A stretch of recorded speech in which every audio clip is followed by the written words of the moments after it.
इस अनोखी कहानी की शुरुआत तब हुई जब वीरान अटलांटिक ओशन के बीचों बीच एक ब्रिटिश मर्चेंट शिप गुजर रही थी। उसके कैप्टन का ध्यान बहुत दूर खड़ी एक शिप पर गया जो ना ही आगे बढ़ रही थी और ना ही उनके सिग्नल्स का जवाब दे रही थी। करीब जाने पर मालूम पड़ा कि ये शिप वीरान समंदर में अकेली सिर्फ लहरों के सहारे खड़ी थी। हैरत की बात तो ये थी कि शिप के अंदर क्रू का साजो सामान, खाना पीना और सारा कार्गो बिल्कुल सही सलामत मौजूद था। लेकिन अगर नहीं था तो क्रू मौजूद नहीं था, जो बिना किसी निशानात के यहाँ से गायब हो चुका था। ये है मैरी सेलेस्ट की वो दास्तान जिसने पिछले 150 सालों से हिस्टोरियंस को परेशान कर रखा है, वो राज जिसे समंदर के अलावा कोई नहीं जानता। नाजरीन, इस शिप को 1861 में कनाडा में तैयार किया गया और उस वक्त उसका नाम अमेज़न रखा गया था।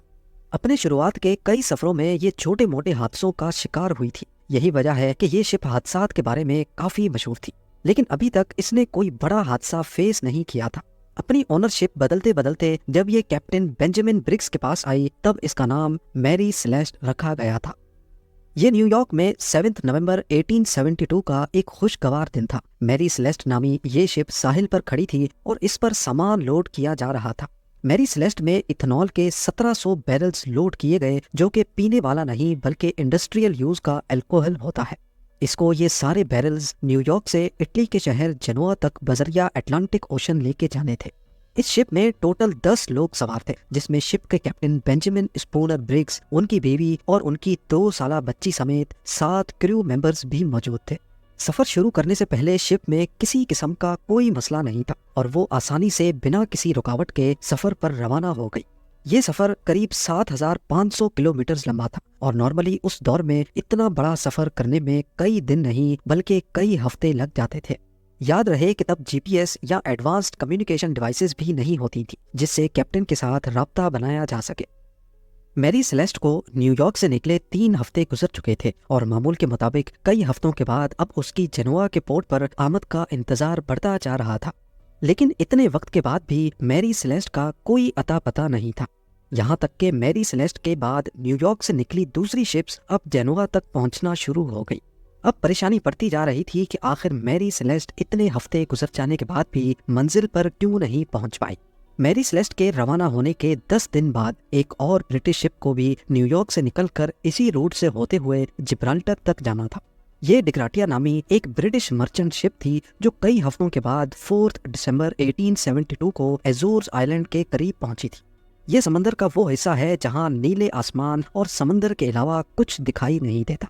वहां शिप के कैप्टन को बहुत दूर समंदर में एक शिप खड़ी दिखाई दी।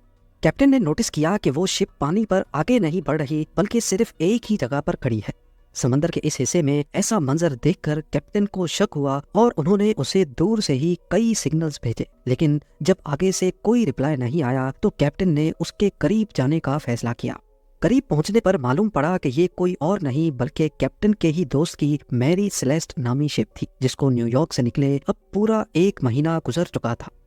मैरी सेलेस्ट जिब्राल्टर से 1800 किलोमीटर दूर अटलांटिक ओशन में तनहा खड़ी हुई दिखाई दी। उसमें किसी किस्म की कोई हरकत नहीं थी। डिग्राटिया के कैप्टन ने अपने क्रू मेंबर्स को मैरी सेलेस्ट में भेजा, जहां वो सब ये देखकर हैरान रह गए कि शिप पर कोई भी मौजूद नहीं है।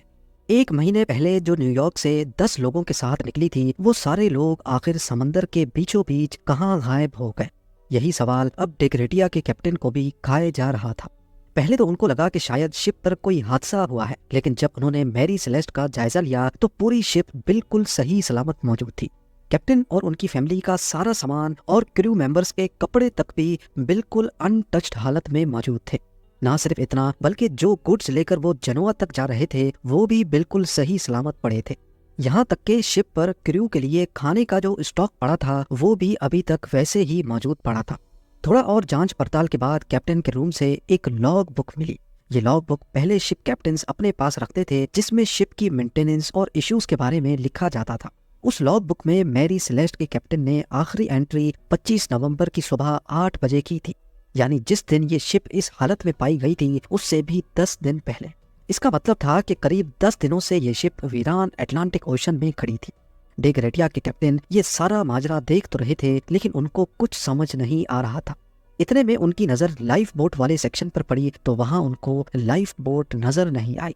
इसका सिर्फ एक ही मतलब हो सकता था कि जरूर शिप पर कुछ हुआ था और सब लोग अपनी जान बचाकर लाइफ बोट में कहीं भागे हैं। कैप्टन के केबिन में नेविगेशन के इंस्ट्रूमेंट्स भी मिसिंग थे और उनके बेड के नीचे एक तलवार अपने कवर में बंद पड़ी हुई पाई गई, जो इस बात की निशानी है कि शिप पर किसी किस्म का हमला नहीं हुआ, वरना तलवार अपने कवर से बाहर होती या फिर वहां मौजूद ही नहीं होती। लॉग बुक के अलावा दूसरे तमाम डॉक्यूमेंट्स भी वहीं मौजूद थे। एक और चीज नोटिस की गई कि शिप का केबिन हर जगह से गीला था और कई जगहों पर 1.5-2 फुट पानी भी खड़ा था, लेकिन ये इतना नहीं था जो इस साइज की शिप को नुकसान पहुंचा सके। यहाँ आपको बताते चलें कि इंटरनेशनल सैल्वेज लॉ के मुताबिक अगर कोई भी किसी शिप को रेस्क्यू करेगा तो उसको शिप की वैल्यू के हिसाब से रिवॉर्ड दिया जाएगा। इसी लॉ का फायदा उठाते हुए डे ग्रेटिया के कैप्टन मैरी सेलेस्ट को लेकर जिब्राल्टर तक लेकर गए, जहां अथॉरिटीज ने शिप को तब तक अपने पास रखा जब तक कोर्ट की हियरिंग्स कंप्लीट नहीं हो गई। कोर्ट ने अपने तौर पे इन्वेस्टिगेशंस की, लेकिन कई हियरिंग्स के बाद भी कोई सुराग न मिल सका। कोर्ट हियरिंग्स भी जब इस मामले को सुलझा ना सकी तो लोगों ने तरह तरह की बातें बनाना शुरू कर दी। कुछ ने कहा कि आसमानी मखलूक मैरी सेलेस्ट के क्रू को ले उड़ी, तो कई ने कहा कि समंदर की कोई बला ने इन पर हमला कर दिया होगा। इन सब मनगढ़ंत बातों में एक बात सच्ची थी कि मैरी सेलेस्ट जब से बनी थी उसके साथ तब से हादसात होते आ रहे हैं।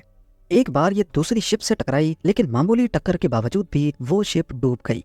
फिर मैरी सेलेस्ट को जब रिपेयर के लिए पोर्ट पर लाया गया तो रिपेयर से पहले ही पोर्ट पर खुद ब खुद आग लग गई, और एक मर्तबा तो सफर पे रवानगी से पहले ही इसके कैप्टन की अचानक तबीयत खराब हुई और वो चल बसा। इन सब बातों की वजह से ही अब ऐसा माना जाने लगा कि शायद मैरी सेलेस्ट पर जिनों और आत्माओं का राज है, जिसकी वजह से ये लेटेस्ट हादसा हुआ है। और तब से लेकर मैरी सेलेस्ट को गोस्ट शिप का टाइटल भी दिया जाने लगा। पर असल में उस दिन हुआ क्या था, इसके बारे में कुछ थ्योरीज हैं जिन पर एक एक करके नजर डालते हैं। सबसे पहली थ्योरी गद्दारी के बारे में है। कई लोगों का मानना है कि डे ग्रेटिया के कैप्टन ने ही मैरी सेलेस्ट के सारे क्रू मेंबर्स को मारकर सैल्वेज लॉ का रिवॉर्ड पाने के लिए ये सारा ड्रामा रचा है। पर सोचने की बात यह है कि अगर ऐसा होता तो शिप पर कहीं तो खून खराबे के निशानात मौजूद होते। अब या तो डे ग्रेटिया ने पीछे कोई सुराग नहीं छोड़ा और सारे निशानात मिटा डाले, या फिर ये थ्योरी ही गलत है। दूसरी थ्योरी बहुत ही इंटरेस्टिंग है। इस थ्योरी में कहा गया है कि शिप पर अल्कोहल के 1700 बैरल्स मौजूद थे, लेकिन जब ये शिप अथॉरिटीज के पास लाई गई तो इनमें से 9 बैरल्स खाली थे। हो सकता है कि अल्कोहल के कुछ बैरल्स में ब्लास्ट हुआ हो, जिसकी वजह से क्रू मेंबर्स लाइफ बोट में बैठकर यहाँ से भाग गए हों। मगर जहाँ ये बैरल्स मौजूद थे वहां पर ब्लास्ट का या आग लगने का कोई निशान मौजूद नहीं था। तीसरी थ्योरी में ये बात सामने आई कि हो सकता है कि शिप समंदरी तूफान की लपेट में आ गई थी और इसमें पानी भरना शुरू हो गया था। यही चीज देखते हुए कैप्टन ने शिप को एवैक्यूएट करने का फैसला किया और फिर वो सारे छोटी लाइफ बोट में बैठकर भाग गए हों। इतनी छोटी लाइफ बोट समंदरी लहरों का मुकाबला ना कर पाई और सबकी जान ले गई हो। ये थ्योरी काफी हद तक दुरुस्त मालूम होती थी, मगर ये भी बस सिर्फ एक थ्योरी ही थी। थ्योरीज तो बहुत है, मगर कोई एक थ्योरी भी सबूतों के साथ प्रूव नहीं हो सकी। 150 साल से ज्यादा का अरसा गुजर जाने के बावजूद भी इस मिस्ट्री को आज तक सुलझाया नहीं जा सका। मैरी सेलेस्ट के साथ क्या हुआ था, किन हालात में कैप्टन ने शिप को छोड़ा और फिर वो सब कहाँ चले गए, ये राज भी शायद कैप्टन बेंजामिन ब्रिग्स के साथ ही चला गया। आप लोगों के प्यार भरे कमेंट्स का बेहद शुक्रिया। मिलते हैं अगली शानदार वीडियो में।